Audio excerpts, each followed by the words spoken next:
Good afternoon, folks. I'm here today with Chris. So we recently had the experience of attending this awareness conference that's put on by a panel of Amish men from Indiana and Ohio. It's open to the public. It is spoken entirely in Pennsylvania Dutch, although occasionally the people who are speaking may speak in English. At the conference we went to, they had asked a local detective to speak, and they spoke for about 15 minutes on legal things like statute of limitations. It's a crime. Sexual assault is a crime. Rape is a crime. Child sexual assault is a crime. But I thought it would be good to catch up to somebody who attended this one with me. Yesterday, we attended this conference. So say hi, Chris. Hello. So as most of you know, Chris is a former plain person who is no longer compliant. Right? Yeah, not quite. Not quite. I feel like the shaved hair is a little bit indicative of like not really being compliant, or even your shirt. Well, you don't have to worry about being struggly and your hair sticking out from underneath your cap if there's no hair. Are you talking smack about my hair right now, Chris? I would never. Oh, sure you wouldn't. I'll call baloney. It's not like my red hair makes me a stand out or anything, you know. It's just red. That's a normal hair color. Yeah. That's a normal hair color, Chris, okay? That's my story. I'm sticking to it. Unlike you, I did not stand out at the conference. What? I just wore a suit and had red hair. I covered up all of my tattoos. With a black suit, which would be menswear in the plain community. And the problem with that is, I don't see the problem. No, there's no problem with that. But we both know the plain community has a problem with that. And the red hair, I mean, red? It's bright red. Yeah. I have cousins. Look, I'm just conforming. I have cousins that have bright red hair that looks just like this, and it's natural. Leave me alone. Okay? Okay. I have no hair, so... Well, I have some questions. So Chris attended the conference as undercover as possible and wore a plain dress. And as y'all saw in the photo, Chris looked very plain. I looked like a pregnant charity woman.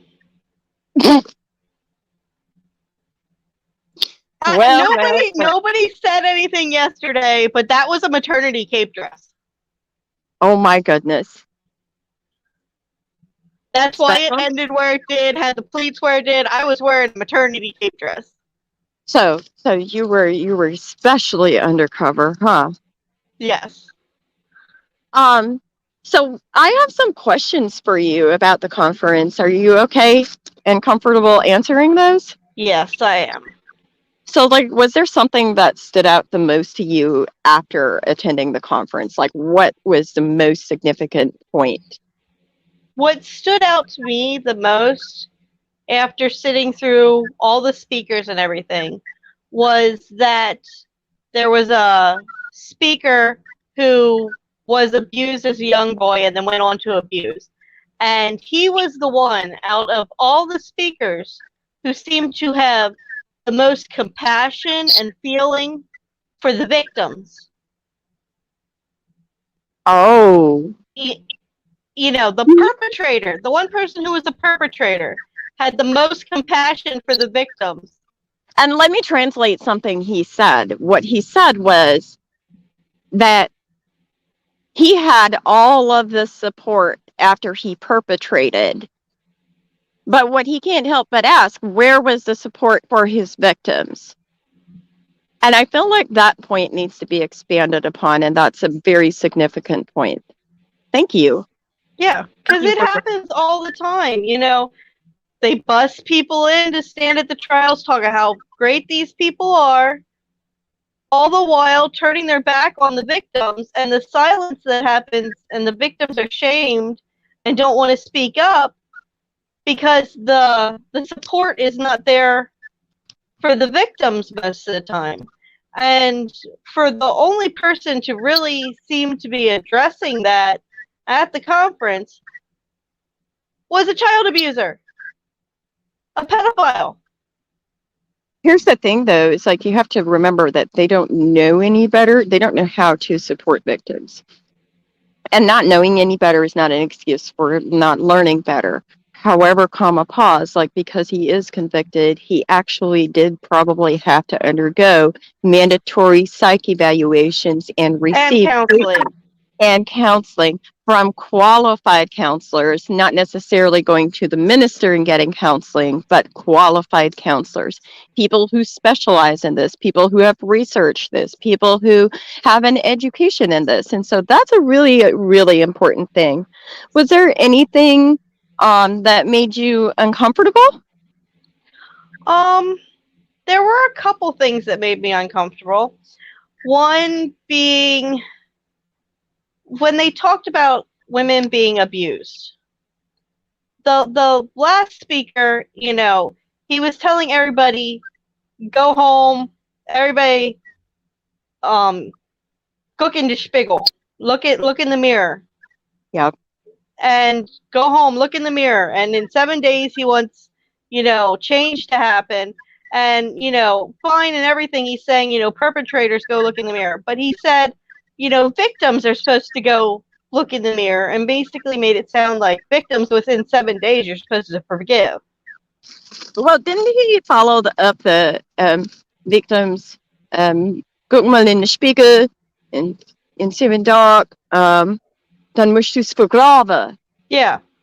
To translate that, what he said was victims must look in the mirror for 7 days, and then they must bury their, he put saha behind it, which translates to things, but what he was really talking about, the things that he was talking about was the abuse. It's like you have to bury the abuse.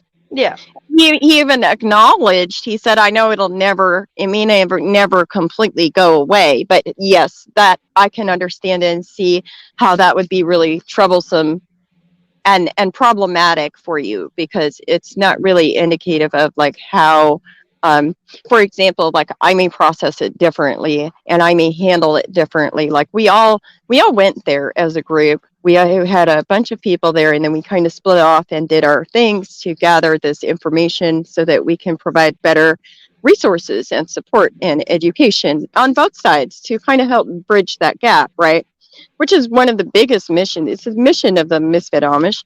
But at the end of the day, for that to be the message, it's so problematic, because even in the little group of like 12 people, let's just say 12 people, like I'm going to handle this like completely different than say like Chris would, and or like whoever else was there. Like we all would handle it differently, and that is something that I felt was key missing from the presentation, is like having any kind of space for anybody to process things in a way that they're able to process that abuse that happened to them.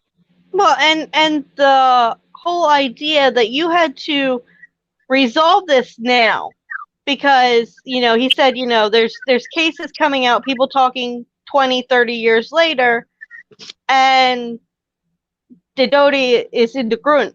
The dad's in the ground now, and you can't do anything about it because he's dead and buried, and you need to bury it.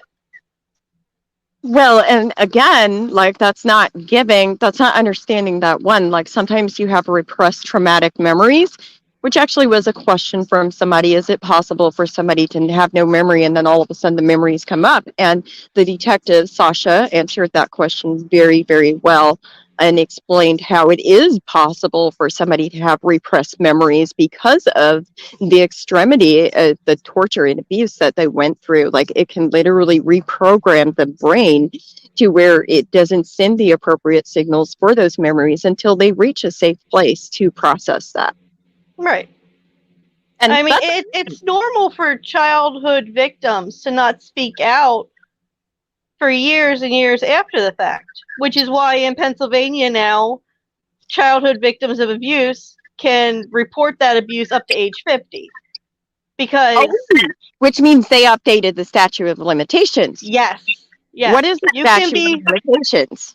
When you are a childhood victim of sexual abuse, you have until the age of 50 to report that abuse. That is the statute of limitations. If you come at age 51, they can't do anything anymore. But as long as you are under 50, you can report it, and they can move on with that. Investigation and properly. That's pretty new, because I know it used to be 18 years after you turn 18. Oh boy! I guess that was pretty new. Because I'm not 50 yet, but I have perpetrators. I'm not 50 yet either. So I'm not 50, but I have perpetrators in the state of Pennsylvania. Yep. So that's an interesting one. Moving on about the conference, do you have any advice or suggestions for the facilitators of the event? Let women speak. Somebody asked that question at the very end, when they had a quick Q&A session. Twice that question was asked, actually, and both times. So they asked, we hear from all these perpetrators, but where are your victims speaking? And the answer to that question was, well, man was created first and woman second, and the Bible says it clearly that women shall be silent. What do you say to that? Well, but see, that's the problem. They want to have a man speak on the women's view of being molested and tell stories, but they'll admit when they're talking about the home and everything that women see things completely different than men, supposedly. But yet they're not having any women speak. And this isn't church. What we were at was not church. So the scripture women being silent in the church have nothing to do with this. This was a meeting on abuse awareness. So don't use the scripture, women got to be silent in the church, because this was not church. Some of it may have felt like church and could have had place in church, but it was not church. Well, yeah, I digress. That's besides the point. Before we move on to the next part of it, we have some commenters. Emma says howdy. Hi, Emma. Hi. Love you. You're amazing. Hope Ann says, thank you for speaking out, and there's no burying abuse in 7 days or 7 years or anything else like that, and it's not necessary to bury abuse. It's important to heal and grow, but not bury. Thank you, Hope. Thank you. Thank you for sharing that. That is facts. It is, yes, amazing. Emma said, wow, telling victims 7 days is a window they have to recover. It's shocking. Yes, it really is shocking. And Hope says, so if it takes 20 years to get brave enough to speak out, then maybe we should ask why they don't feel safe enough in the communities to speak out sooner. Not blame the victims, perhaps. Well, I mean, that is kind of a fact, Hope. Thank you again. You're on point. You're amazing. I appreciate you. I have so many feelings about this conference that I haven't processed yet, so I'm not really ready to really talk about all the feelings I have about it. But the next question that we have on the list is like, how'd you feel in the beginning, like when you walked in versus when you, like today? How do you feel? Well, getting ready to go, it was, putting back on all the old clothes and stuff. There's a lot of feelings associated with that.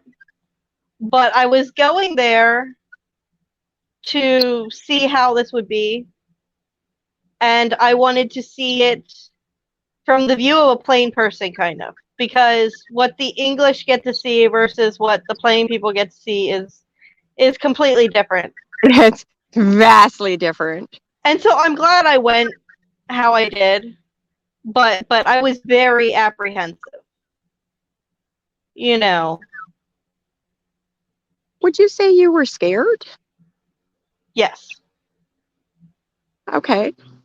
Did you feel like, were you experiencing some form of like hypervigilance where you're like acutely aware of everything going on around you and like making sure that you're like complying with? Because like okay, the I was sitting with somebody and her and I both saw this and she just busted up and I couldn't help myself and I busted up like when they sent out the collections plate and you pulled out your black purse and you pulled out your money because you have to conform to this. It's like, oh boy, like Chris did a really good job of like preparing for this. I had to bring change so I can give donations and all of that. Like you thought Oh yeah. would you say you were hyper vigilant about that? Like were you like extremely on edge almost kind of trying Well, to you prevent have slip to, if up? you're going to go in that way, you have to go all in, because, like, if I would have broken norms, I mean, that'd be worse than what any of the English could have done. You know what I mean? And for like the first whole speech, I was there holding onto my purse, and I had a death grip on my purse because it was just being The so aware. Yes. Yes. I'm really thankful you did that. You did not show or display like the nervousness that you probably felt like you were displaying. You did not. You went in and you just sat there and you just fit in and you had the demeanor of a plain woman and you had the body language. You walk that way, you talk that way, you acted that way. Like it was, you did really, really good. And I appreciate your sacrifice of mental and emotional burden that you gave for this cause. I really, really appreciate it. We owe It you a was worth it though, because I talked to how many plain couples who would not have spoken to me the way they did otherwise. I talked, to people from Ohio and people from the area who would not have spoken to me otherwise. And so it was very worth it to do it. But at the same time, I was slightly rebellious. That purse was a fake Gucci. But I was, we had the former Amish people there too. And so I had two people who were Facebook friends with me who didn't even realize who I was and that I was undercover. They thought I was actually playing, you know. Yeah. So, it was just one of those things. I guess when you grew up into it, you can just kind of put it back on like a glove if you have to. You really can. And like that was something that I focused on a lot on like making sure that my body language does not revert to Amish body language because I am not a compliant Amish woman. That was one of my big things because I worked really long and hard to not have that body language and I don't want that body language to fit me like a glove. It doesn't belong to me. It was not mine. It was imposed on me and I don't want it. Well, I think it helps that I have no hair. You were a covering. You had a head covering. Yes, but at the same time, I can keep the fact of who I am inside while dressing in that costume. Oh, that makes sense. I like that. Because who I am is a person with a bald head. I have this whole costume on the outside to go yesterday, but Yes. I'm still me. There's no hair there. Whereas if somebody else who has slightly longer hair had put their hair up under a bonnet and worn a cape dress, it could have felt like they were back where they started from. So would you do it again for the same Hell purpose? yeah. Hell yeah. Yes. And the last and final question I have is, do you have any messages for the Amish attending this conference? Yes. In the back, they had the minutes of the meetings for everything. They have a list of resources for them. My suggestion is throw that out. Go to real certified counselors Are and you get talking help. licensed Yes. counselors who are, like, for example, if you're a victim of trauma, and to clarify, by trauma, we mean like child sexual assault, being molested as a child, being beaten as a child, being yelled and screamed at, and being broken down mentally as a child. If you have experienced any, you have a child that has experienced any of those things, you should go find a therapist that has studied childhood trauma and therefore will have appropriate tools to help your child process that trauma. I know that Hope Ann at A Better Way has a list of resources, and she specifically works with people to help them connect with resources that they need at times. Because So there again, are plenty of plain therapy places and stuff like that. But what they are going to do, what a lot of them do, is they drug the victims, they pressure the victims to forgive, and they would say forgive, but they pressure you to bury it and act like it never happened. And that's not going to cause healing. So what I suggest is going to somebody who's actually a licensed counselor who can help you deal with that and not necessarily forgive, which I know that's the buzzword, you got to forgive, but to heal yourself.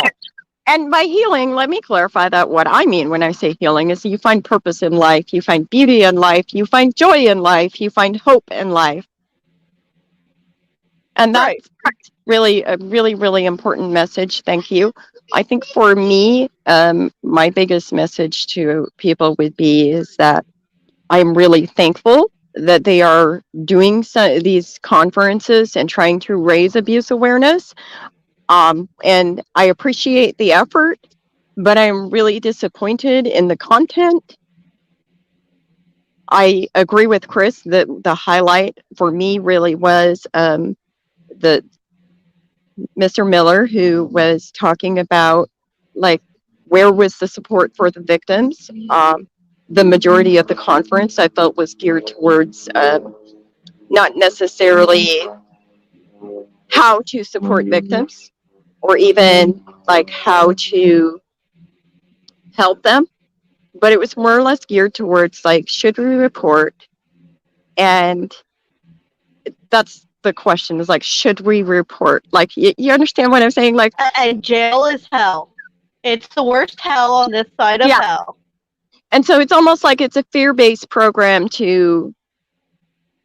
that, in my opinion, could very well lead to perpetrators becoming better at hiding their abuse and threatening their abuse. The one question that was asked, if you can hide it from the law, can you hide it from God? Oh my goodness, yes, that was an excellent question. Do you remember exactly how they answered that? Well, they said something about looking at it the wrong way, and of course you can't hide it from God. Yeah, that's crazy. There's so much to dissect and process there. I'm sure I'm going to do this again with these same questions with other people. But people got to remember, that this. You got to take care of yourself. Yes, everybody's got to take care of yourself. You got to take care of yourself. Um, and I have one final message. If you were a victim and you were at that conference, please reach out to somebody. Whether it's the detective that was there, whether it's any of the explained victims that were there, because there were about a dozen ex-Amish and ex-Mennonite victims, survivors. We've really worked on creating resources for you guys and trying to help as far as like providing appropriate resources with licensed counselors. I want each of you to know you're not alone. It is not your fault that you were abused. A child cannot consent. And if you don't know what consent is, please reach out and we will help you figure out what the definition of consent is. Yeah, we all care. That's why we were there. We want you guys to have a happy, healthy life. Bye-bye.